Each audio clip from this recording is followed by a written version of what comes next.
I hate the sidekick. Yeah, really, really. I freaking hate the sidekick, okay? You know, I hate it when guys land it right in my belly. I hate it when those guys get that hoppity stance going, and you just wham, right in the belly every time. You try to come in, tap, they come in, boom, they come in, boom. You know those fancy schmancy point spiders? You know what I'm talking about, point fighters. Now, nothing against point fighters, right? I've done quite a bit of point fighting in my life. There's a lot you can learn from it, right? But let's be realistic. You fight how you train, right? So if you're training point fighting all the time and you actually end up in a real fight, well, you know, you could be in some trouble, okay? But back to the sidekick and why I hate it. One, those guys that depend on the sidekick in their point fighting, they can land it all the time, but what if I catch it? You know, the judge still says, point!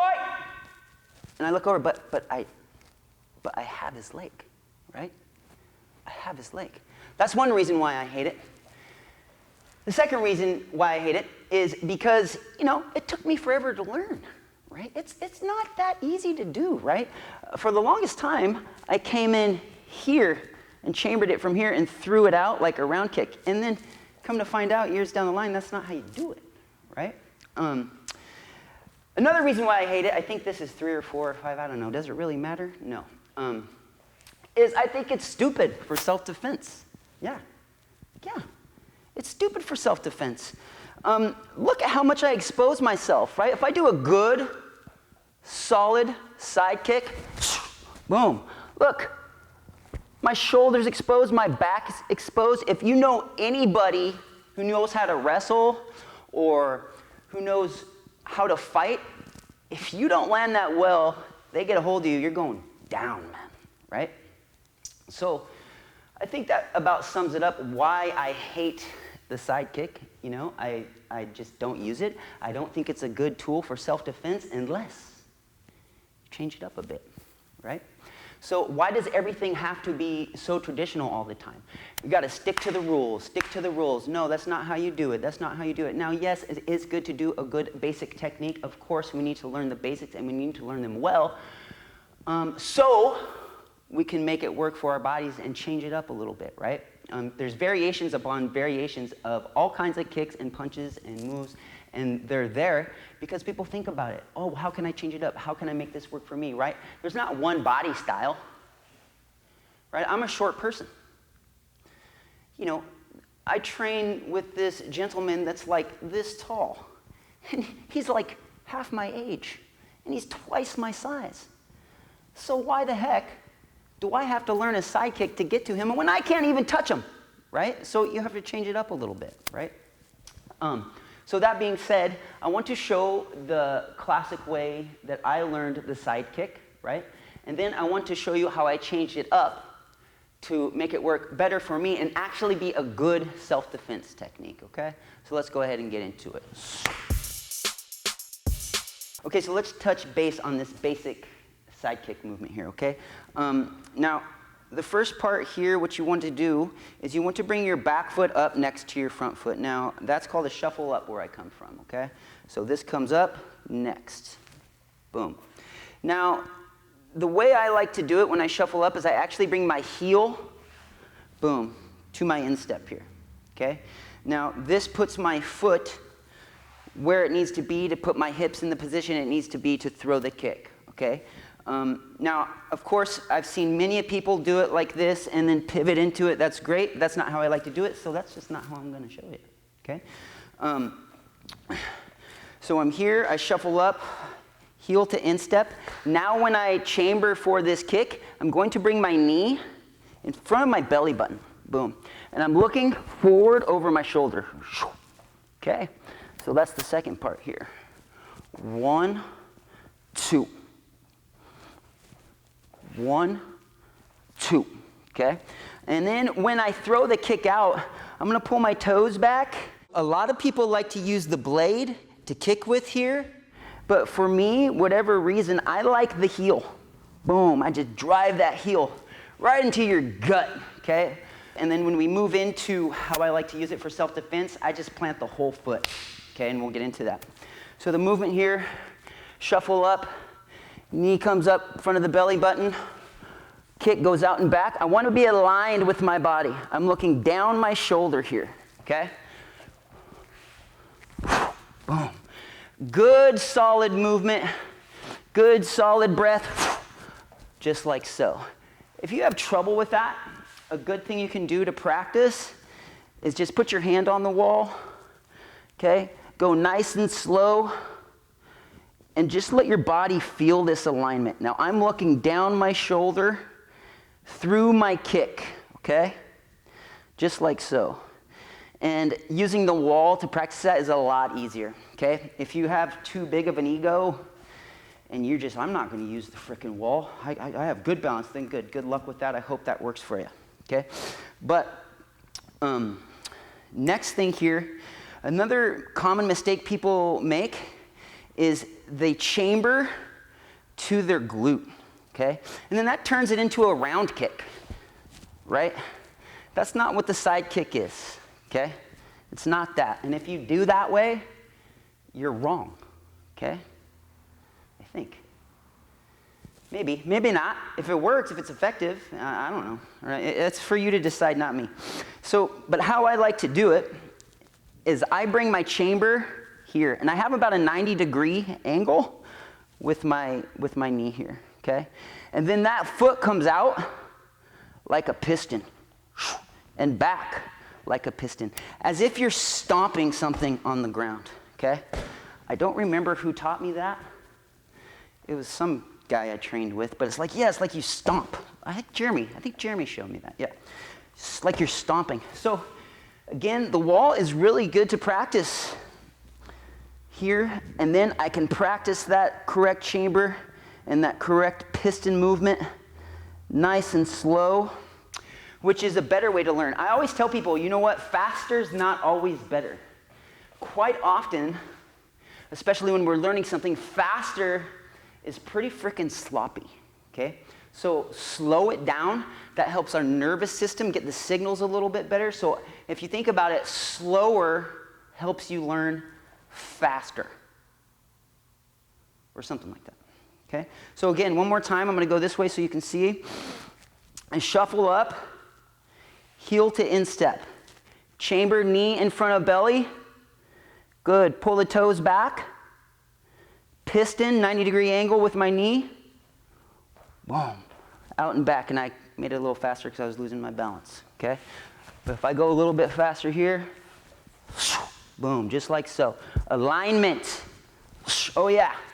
Why is alignment important?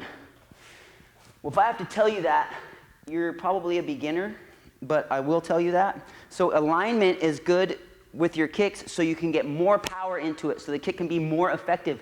If I'm not aligned, I don't have my structure going through the target. So another thing you see people do is this. Watch how far my head comes in. Okay? Okay, yeah, that's not good. It's like this. I want to look at my foot. I'm looking at my kick, right? I get a way better of my foot over here. No, don't do that. If you find yourself doing that, find a wall, fix your alignment, practice slowly. Okay? Good. So that's the best I can do for a classic side kick, at least the way I learned it. Now, if I see all these comments saying, oh, that's not the classic way, Taekwondo does it different, that's great. I'm glad. That makes me happy. But I'm talking about how I know it, okay? So now let's get into how I like to use it, and I've changed it up a little bit for self-defense. Now, it's very important. First, you have to build your chi up, right? Okay? And then you throw that side kick, and you shoot that chi ball through your foot at your, just kidding. If you're into that kind of thing, that's great. I hope that works out for you. But really how I think about this, I no longer think about this kick as like to the body or to the head or anything like that. You ever see those martial artists that are super flexible and they can do those side kicks like if they were doing it to Andre the Giant, like that. Right, hold on, I'm gonna try that real quick. Like that, but they don't have to touch the ground. Right? That's awesome. That's awesome. Very flexible. Kudos to you guys. That's great. That's a lot of hard work, okay? But I can't do that. So I think about this as a leg strike. A serious, serious leg strike. I'm talking about, let's see if we can break that baby, right? Now, full disclosure, no, I've never broken anybody's leg with a sidekick, but I did practice in the backyard with some sticks and boards that I found. And, you know, yeah, you have to get a pretty good amount of pressure going. And I won't tell you about the time where I went through the stick and it came up and hit me in the face like that. I'm not going to tell you about that. So be careful, all right? So the first part here, how I like to think about this is if I have space. This is like, okay, I'm coming in. I don't care. You're here to hurt me, so I'm going to be the one walking away, okay? So I'm making space. I have my hands up, of course. I don't know. You ever see those people that fight with their hands down? They're pretty good at it. I don't like to do that. I like to have my hands up because most of the things that you see in this channel is going to be about self-defense and, you know, philosophy, martial arts philosophy. Well, let's be real. I don't know what you're going to see in this video, but a lot of it's going to be self-defense, okay?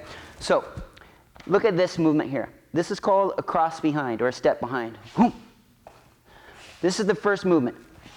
I take that foot and I cross behind. Okay? From here, I use that momentum, boom, and I shoot for, you know, anywhere above or slightly below or right here. And, you know, honestly, wherever I get, it's going to suck for the person. But if I'm thinking about an actual spot to aim for, I'm going for the knee. And if it's the side of the knee, that's great. If it's the front of the knee, that's great.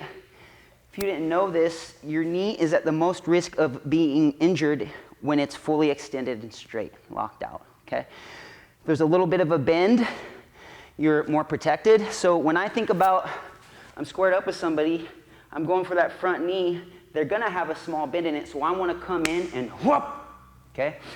So cross behind here, knee comes up, boom. So that's the first part. Boom. I'm going low, okay? I have this tape here to kind of measure where someone a little bit taller than me would have a knee because most everybody is taller than me because I'm short. Anyways, boom. Once you get that part down, the simple step, low, right? Hands up. Quite often you'll see me say hands up and I'll have my hands down. But I got to be honest with yourself. So now once you get that part down, think about this. I'm actually going to kind of step into it. A little bit of a hop, right? Kind of a gallop step. But I get some more, a little bit more enthusiasm about it. Some more energy coming up. Boom! Look at that. Boom! Hey!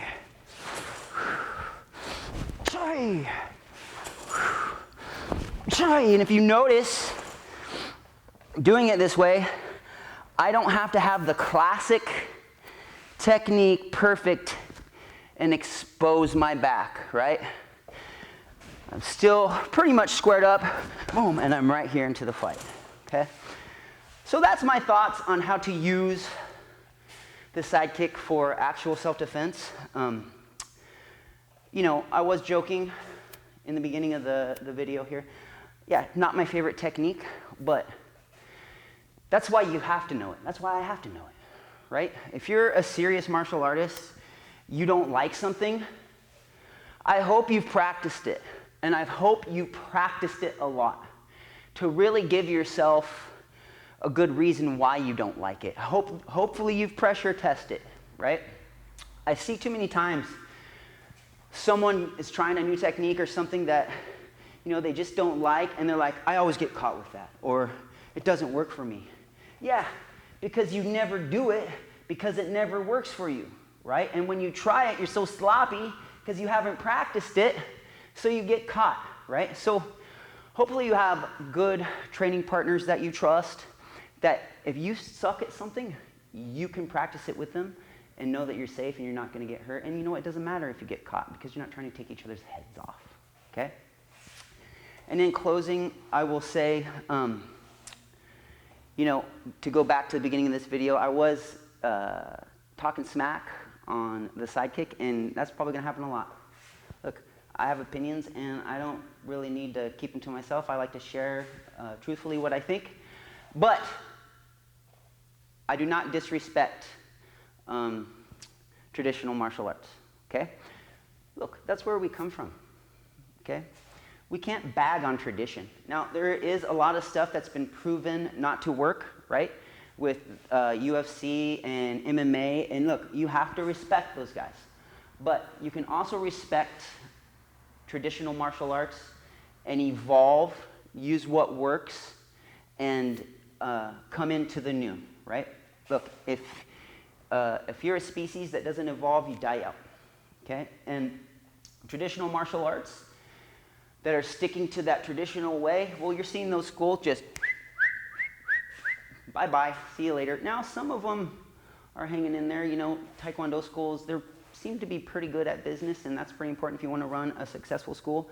But for the most part, if you're learning from this channel, you're going to see me take from traditional martial arts and try to blend it with the new and make it work in today's world. And that's nothing special, right? A lot of people do that, okay? So thank you for watching this video. I appreciate it. Make sure and like and subscribe. I want this to be something, okay? I'm putting myself out there, so if you guys have anything to say, you think I suck, go ahead and keep that to yourself, right? No, just kidding. You can share that because I'm not afraid. I'm willing to talk to anybody, train with anybody, share thoughts with anybody, and then, you know what? If I come across somebody that's better than me, I'm totally willing to acknowledge that and learn, right? And that's what a good martial arts should do, right? Yeah. But you guys already know that. See you next time.